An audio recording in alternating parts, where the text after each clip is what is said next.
Dulu orang mau belajar zamannya Sayyidina Syekh Abu Bakar bin Salim, katakan di zaman-zaman itu orang mau belajar ngelamar jadi murid, sama gurunya dibilang, ente kalau mau jadi murid anak ente naik ke atas gunung, terus habis itu ente lompat ke bawah.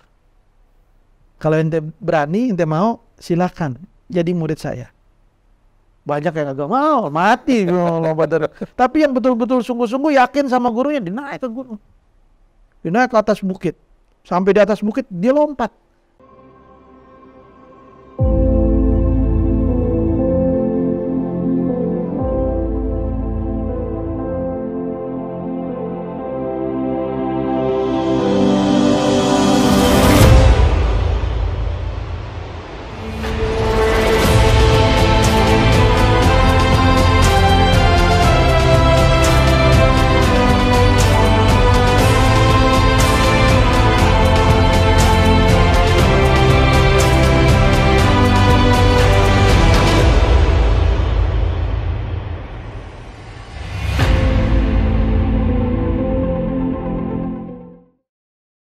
Ini Ustadz kan berguru langsung kepada Habib Umar bin Hafiz. Iya, iya. Anda mau tahu Ustadz cara mendidiknya Habib Umar itu kayak gimana sih Ustadz? Ke murid-muridnya Ustadz. Masya Allah, Masya Allah. Kita sebetulnya saya ini nggak pantas jadi murid beliau ya. Begitu, nggak pantas jadi murid beliau. Bahkan ngaku murid pun nggak pantas. Karena apa yang beliau harapkan dari kita masih jauh gitu ya. Kita paling cuma mengamalkan setetes dua tetes yang beliau ajarkan seperti itu. Harapan beliau, ekspektasi beliau kepada murid-muridnya jauh. Jauh kita nggak mampu belum bisa menyenangkan hati beliau. Bahkan menyebut diri sebagai murid pun rasa-rasanya itu suka malu sendiri. Begitu. Alhasil Habib Umar mendidik kita dengan didikan yang luar biasa, didikan para salaf. Jadi ada 3 hal yang terpenting yang beliau ajarkan kepada kita kalau secara garis besar ya. Yang pertama adalah tahqiqul ilmi. Tahqiq dalam ilmu, artinya belajar ilmu dengan betul ya, dengan penuh kesungguhan dan bisa, benar-benar bisa, bukan hanya sekedar katanya-katanya begini-begini, tapi dihafal di kepala. Di Tarim itu orang nggak bangga kalau ngerti satu masalah tuh ada di kitab ini, diambil kitab ini, dicari dulu nih ada. Itu bocah yang begitu. Kalau ulama di Tarim itu ditanya masalah dia tahu. Ini aja jawabannya begini. Ente kalau mau lihat ada di kitab bab ente lihat sana. Itu dia ulama di Tarim begitu. Itu yang dibilang tahqiqul ilmi. Begitu, betul-betul tahqiq dalam ilmu. Jadi bukan ngambang-ngambang begitu. Saya ambil contohnya begini, biar lebih bisa dipahami ya. Waktu itu pernah kita lagi atur kelas, lagi ditertibkan kelasnya. Waktu pertama kali Darul Mustafa, Musola Ahlul Kisah Darul Mustafa jadi. Kita udah mulai belajar di Musola Ahlul Kisah di Darul Mustafa. Begitu. Kemudian beliau mau membagi kelas lagi nih, membagi kelas-kelas berdasarkan kitab yang dibaca. Kitab fikih waktu itu. Beliau nanya, siapa yang sudah baca, waktu itu dibilang Safinatun Najah. Siapa yang sudah baca Safinatun Najah Mukhtasar Shaghir? Berdiri. Saya berdiri. Termasuk teman-teman yang lain berdiri yang udah baca. Beliau bilang sambil ngelihat, bilang, "Gorotul, udah dibaca?" "Sudah, Habib." Taruh tiba-tiba beliau ngelihat saya. Dibilang, "Fahimtum, istau'abtum?" Artinya, paham kitab itu, nguasain. Saya waktu itu nilainya 95. Termasuk yang bahkan dapat hadiah tuh. Begitu. Karena nilai termasuk yang tertinggi. Dengan PD saya bilang, "Insya Allah Habib, saya kuasai insya Allah." Karena nilai, ukuran kita kan kalau belajar di Indonesia nilai. Ternyata bukan itu. Maunya Habib Umar bukan itu. Beliau bilang begini, dan itu ingatan sampai sekarang, merubah metodologi saya belajar. Cara belajar saya berubah sejak itu. Beliau bilang, kalau kamu sudah baca dan sudah menguasai, bisakah ngajarkan kitab itu kepada orang lain? Saya taruh di kelas untuk ngajarkan kitab itu kepada untuk yang lain, bisa? Saya bilang nggak bisa, Beb. Masa suruh ngajar gitu ya? Lalu beliau bilang, idan mastau'abtum. Kalau begitu ente belum kuasai. Oh begitu. Ternyata ilmu itu kalau kita udah kuasain, disuruh ngajar kita bisa. Kalau baru katanya iya ada begini baru buat kita sendiri, belum. Kita dikatakan udah bisa, sudah menguasai kalau kita bisa ngajarkan ke orang lain. Kita bisa dakwakan, kita bisa sampaikan ke orang lain dengan benar ya, dengan benar. Begitu. Dan sejak itu berubah. Cara berpikir, cara belajar saya berubah. Nggak lagi ngejar nilai lagi, tapi yang saya kejar adalah paham. Bahkan terkadang satu kitab saya belajar nggak paham, saya pura-pura nggak lulus, ngisi asal-asalan, nggak mau saya lulus, saya mau ulangin lagi itu kitab. Percuma saya naik tapi kitab kagak paham. Begitu. Ada kitab yang sampai saya ulang 3 kali dan gurunya sampai bilang ngapain nanti ulang lagi.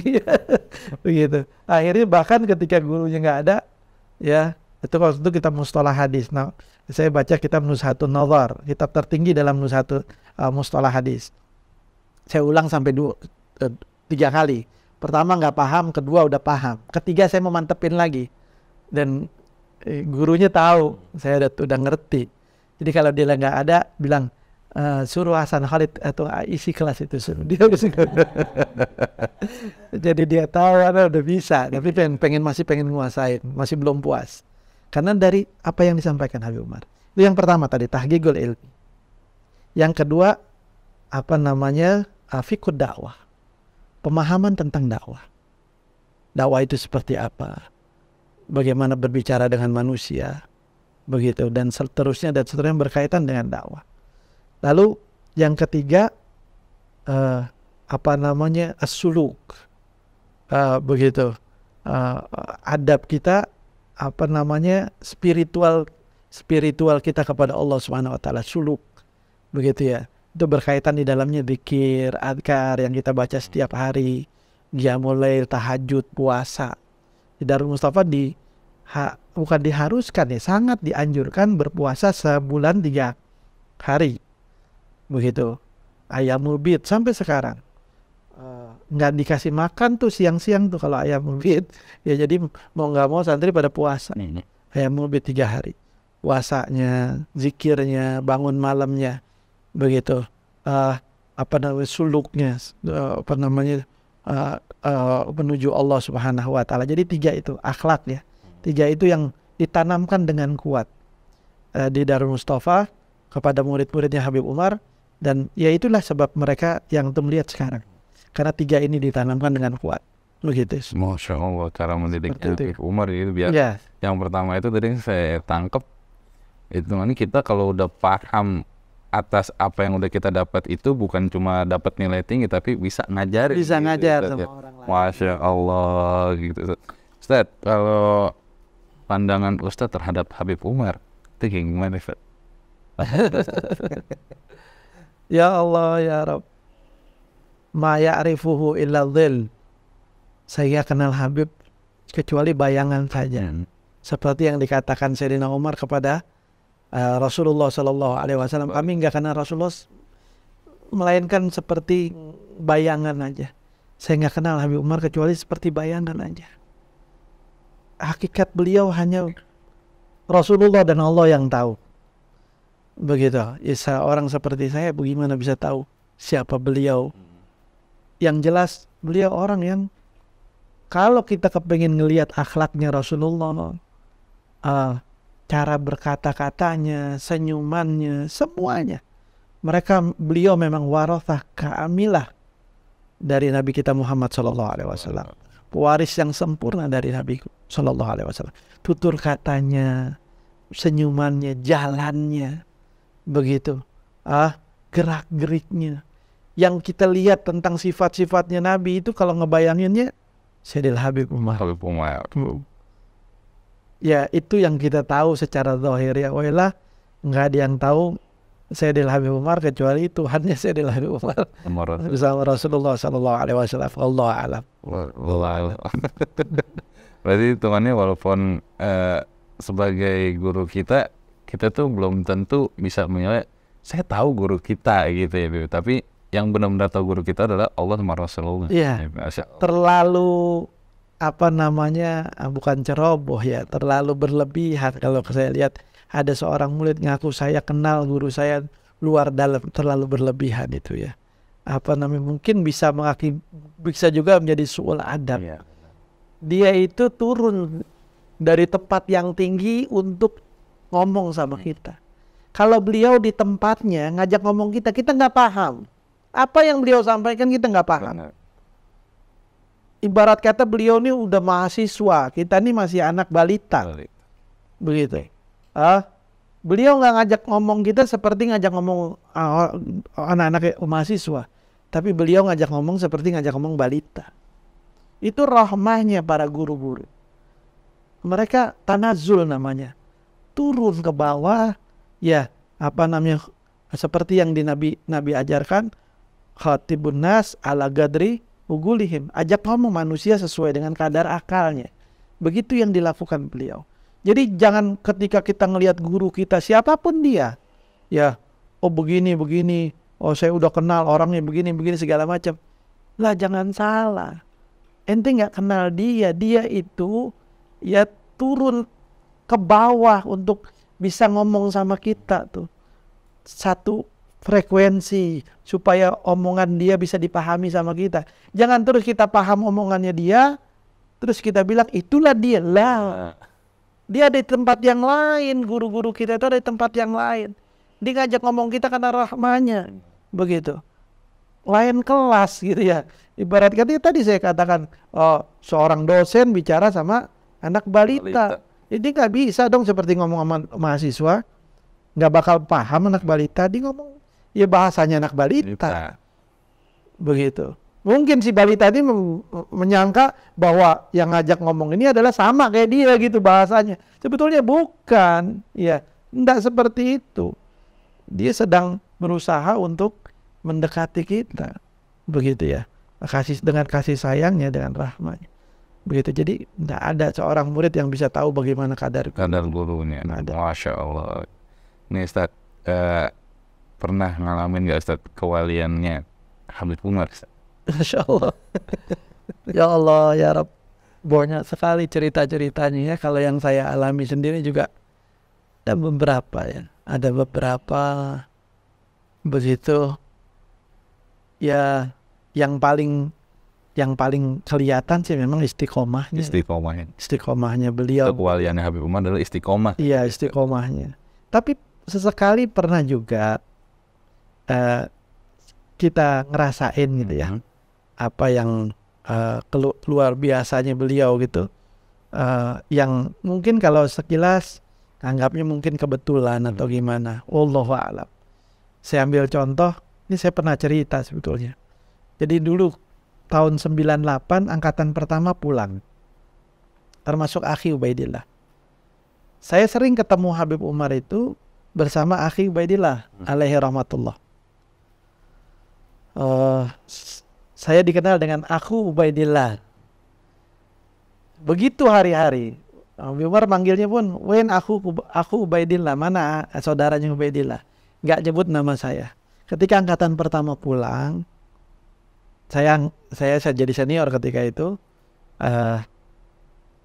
pernah muncul tuh sedikit pertanyaan terbesit ya, lintasan liar lah di hati. Dalam hati saya bilang, ini Habib Umar gak kenal nama saya. Dia tahu cuman abang saya doang. Tahu saya aku Ubaidillah. Nama saya Habib Umar kayaknya gak tahu. Karena seingat saya beliau belum pernah nyebut nama saya. Waktu itu subuh, pas giliran lagi musafahah salaman, sambil wiridan sambil salaman. Terlintas di hati tanpa naudzubillah, bukan menguji. Lah saya nggak kenal, lah hasya wakallah. Lintasan liar aja di kepala gitu ya, namanya manusia ya. Kadang-kadang suka ada lintasan-lintasan liar gitu. Ya memang rasanya nggak kenal saya. Begitu aja tanpa bermaksud apa-apa, nggak bermaksud apa-apa. Dan sudah Apa ya, biarin aja memang udah seperti itu, yang penting beliau kenal saya, walaupun gak kenal nama, aku Ubaidillah, cukup bagi saya itu, gitu. Walhasil begitu salaman, sampai giliran saya salaman, Sofa sama Umar, saya cium tangan beliau, kan gak boleh lama-lama, cium saya mau lepas, beliau genggam tangan saya, beliau bilang, "Kaif halak ya Hasan?" "Kaif halak ya Hasan?" "Kaif khobar aku Ubaidillah." Dua-duanya disebut. Saya, nama saya, terus aku Ubaidillah. "Gimana kabar saudara kamu Ubaidillah? Udah pulang emang akhi?" "Alhamdulillah baik Habib." "Gimana?" Beliau tanya, "Di mana sekarang dia dakwanya?" Saya kasih tahu sekarang begini. Sambil orang-orang sambil nunggu, saya dikajak ngomong ma'ruf. Saya lewat sambil saya malu luar biasa. Dalam hati malu luar biasa. Saya bilang, "Ampun ya Habib, gak lagi-lagi saya." Gak lagi-lagi sudah. Gitu. Ya entah itu kebetulan atau apa, yang jelas bertepatan banget waktunya gitu. Saat itu ada lintasan liar di dalam di kepala saya, begitu tiba-tiba Habib Umar salaman pegang, nanyain, pertama kali dibilang, "Kaif halak ya Hasan?" "Kabar engkau ya Hasan?" Begitu. "Kaif akhuk Ubaidillah." Dua-duanya disebut. Jadi kayak menurut saya nih tamparan buat saya. Aneh kenal ente, aneh kenal abang ente gitu. Karena kan seperti itu ya, sudah. Itulah kulihat. Banyak yang lainnya yang teman-teman alami, tapi itu yang saya alami ya. Dan saya nggak berani yang bagaimana sama Syaril Habib, karena itu takutnya suul adab nantinya. Takut suul adab. Begitu. Oke gitu. Duh, berarti emang sempat pernah ngalamin sendiri itu aroma ya Habib Umar. Ini Ustaz, Ane minta tipsnya Ustaz. Khususnya mungkin buat Ane atau mungkin teman-teman yang lain, misalkan mau berkunjung atau misalkan mau belajar, mungkin nanti ada anaknya yang mau belajar ke tarim, tuh tipsnya kayak gimana sih? Itu memang jadi rahasia Allah ya. Dulu waktu saya belajar di sana, banyak orang-orang teman-teman yang saya dengar mau belajar ke tarim, mau belajar, mau datang. Bertahun-tahun saya tunggu nggak datang-datang, sampai saya mau pulang dia baru datang. Ada yang kagak datang sama sekali. Ada yang sudah sampai sana pulang lagi nggak betah. Begitu. Ada dulu siapa yang saya nggak sebut lah namanya, anak Betawi begitu di Jakarta di sini, mungkin antum juga kenal, di daerah Pulau Nangka sana, belajar cuma 1 bulan, akhirnya diberhentikan suruh pulang. Jadi itu memang salah satu daripada rahasianya Allah Subhanahu wa Ta'ala. Tapi kalau boleh dibilang bagaimana tipsnya, yang jelas kita punya Allah, begitu. Terus aja minta sama Allah, minta sama Allah, ya rindukan kota tarim, ikut apa yang disampaikan oleh ulama-ulama tarim, bil khusus Habib Umar dan habaib kita yang lainnya. Begitu, jalankan apa yang biasa mereka jalankan, sunnah yang mereka tegakkan, kita ikuti mereka. Begitu, tautkan hati kita kepada mereka dan ahli tarim, insya Allah akan datang masanya. Di samping usaha yang zahir juga dilakukan, umpamanya ya kalau udah kerja nabung sedikit-sedikit begitu ya. Nanti saya punya target 3 tahun saya akan berangkat ke sana. Insya Allah bisa, insya Allah bisa. Mau ziarah bentuknya, atau belajar, ada daurah yang 40 hari, terbuka untuk umum. Lebih mudah sekarang, lebih pesawat ada, gampang segala macam. Ya, terus ikutkan hati kita, kaitkan hati kita dengan mereka, yang orang-orang yang mulia di kota tarim dan kota yang mulia tarim, begitu. Sambil juga kita usaha, begitu ya.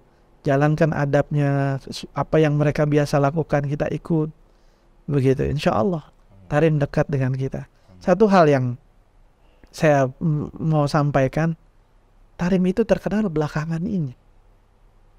Antum tahu, tahun 95 ketika saya lagi ngurus visa di kedutaan Yaman, ngurus visa waktu itu visa pelajar, nggak ada visa ziarah, nggak ada visa pelajar.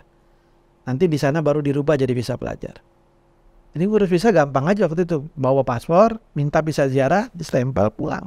Bayar $50 kalau nggak salah. Jadi waktu itu ketika di kedutaan Yaman, ini orang Yaman nih, orang konsulnya mungkin kalau nggak salah, ditanya saya, diwawancara saya, kamu mau apa ke Hadramaut? Ke Yaman mau kemana? Saya bilang mau ke Tarim, Hadramaut. Mau ngapain ke Hadramaut? Ente mau makan batu di sana katanya gitu. Ini orang Yaman loh yang ngomong. Tahun 95. Ke sekarang berapa tahun sudah? 25 tahunan ya. 20 ya belum sampai 23. 23 tahunan begitu. Mau makan batu di sana, itu tahu arti apa namanya Hadramaut pakai bahasa Inggris dia ngomong. Saya paham waktu itu. Hadramaut itu Hadramaut, ente datang ente mati di sono, nggak ada apa-apa di sono, digituin saya. Tambah down. Ya tahu kan tadi saya cerita saya ke sana kan disuruh sama orang tua bukan kemauan sendiri. Tambah down, pucet saya. Ya Allah, ini orang Yaman aja bilang begitu. Tapi karena memang jalannya sudah ke sana. Beberapa tahun ini, beberapa bulan belakangan, saya duduk di depan rumah, teras rumah saya di Cempaka Baru. Duduk di teras rumah sambil baca kitab, mau rojaah, mau ngajar. Itu tetangga seberang, tetangga rumah, orang Batak, Nasrani. Saya lagi baca kitab. Dia main di depan rumahnya sambil nyanyi-nyanyi tuh. Tahu apa yang dinyanyiin? Ya Tarim, ya Tarim, ya Tarim. Batak Kristen. Subhanallah, saya keingetan masa itu. Dulu saya datang ke Tarim mau minta visa visa ziarah ke kota Tarim, dibilang mau ngapain ke sana? Nggak ada yang kenal Tarim, nggak ada yang kenal Habib Umar. Nggak ada yang tahu siapa-siapa di sana. Begitu zaman itu. Dan subhanallah, lihat perubahannya. Kita jangan sampai ketinggalan kereta. Jadi ikut di gerbong itu. Kita nggak bisa ngikut langsung ke Sayyidil Habib Umar, ikut ke salah satu muridnya. Ima itu Habib Umar, Habib Salim Asyatiri, Habib Hasan Asyatiri. Ikut salah satu gerbongnya. Murid-muridnya. Kalau nggak, gerbong akan jalan terus ini. Ini baru 20 tahun sekian, sudah seperti ini sekarang. Habib Umar sudah seperti ini, Tarim sudah seperti ini. Bayangkan dulu coba waktu saya baru datang. Dikata begitu, dijatuhkan betul mental saya, mau mati itu di sana, mau makan batu di sana. Sekarang orang berebut seperti antum bilang, bagaimana cara ke kota Tarim tadi pertanyaan. Zaman itu ya Allah, kota Tarim nyari mati, mau ngapain di sana. Gitu, tapi subhanallah. Artinya begini, ini baru berapa tahun? 20 tahunan. Gimana kalau 40 tahun ke depan? 50 tahun ke depan, Allahu a'lam. Nggak ngerti saya. Saya juga kadang-kadang bingung kok bisa belajar di sana. Saya sendiri bingung kok bisa. Dan kagak pakai dites, nggak pakai apa, belajar udah kayak orang mau ngaji, gitu ya. Berangkat ngaji ke ustadz, saat saya mau ngaji saat begitu, kurang lebihnya begitu ya. Sekarang kemarin terakhir nih, kalau mau masuk Darul Mustafa sebagai informasi, yang mau belajar di sana langsung ke Darul Mustafa, itu dites dulu di regional. Jakarta, dites di Jakarta. Begitu di Majelis Muwasalah di mana itu? Jakarta Selatan, sana Jalan Siaga. Dari situ yang lolos nanti ikutkan daurah 1 bulan di Darul Mustafa Solo. Walhasil yang kesaring sampai ke Solo tuh tahun kemarin atau tahun sebelumnya ada 170 orang. Yang lulus kuotanya cuma 70 orang. 100 hilang. Dan mereka bukan orang nggak punya kemampuan. Di antara yang lulus, yang saya dengar nih, di antara yang lulus, itu mereka yang hafal alfiyah dari belakang ke depan. Lah jangankan saya, guru yang ngajar alfiyah di Tarim juga belum tentu bisa kali, begitu ya. Ini dari belakang ke depan dia hafal alfiyah. Salah satu yang lulus, di antara yang lulus. Artinya persaingannya luar biasa. Kita nanggung-nanggung nggak bisa. Makanya sekarang di Tarim banyak cabang-cabang, ya bukan cabang ya, artinya lembaga pendidikan yang bermunculan. Karena orang pengen belajar di sana, pertama Darul Mustafa sudah nggak nampung, Rubat Tarim juga nggak nampung, Ahgop juga sudah nggak nampung, begitu. Akhirnya muncul tuh perguruan-perguruan yang baru, ya tempat-tempat mahat-mahat yang baru untuk yang pada belajar, begitu. Makin banyak. Dan memang itu salah satu doanya Al-Habib Ali Masyhur bin Muhammad bin Salim bin Hafid, ketika beliau memberikan sambutan peresmian Darul Mustafa, beliau mengatakan, insya Allah nanti di sini, di kota Tarim ini akan berdiri Diyar Mustafa. Dar itu isim mufrad ya, Diyar isim jama, artinya banyak Darul Mustafa, bukan hanya satu, banyak Darul Mustafa. Dan sekarang ini terbukti begitu. Dan kalau kita mau ke Darul Mustafa, ya tabaruk belajar di sana. Untuk seumuran antum bisa ikut daurah 40 hari di musim panas, liburan musim panas, bisa, sangat memungkinkan, sangat memungkinkan. Niatkan saja, insya Allah bisa. Ya, tinggalin anak istri sebulan ya, 40 hari. Begitu, sama kayak haji lah gitu. Insya Allah dapat berkah. Atau setidaknya ziarah. Ya, nabung lah, mulai sedikit-sedikit nabung. Jadi zahir batin dipersiapkan. Batinnya tadi ikat hati kita, ikutkan adab kita dengan adab mereka, begitu.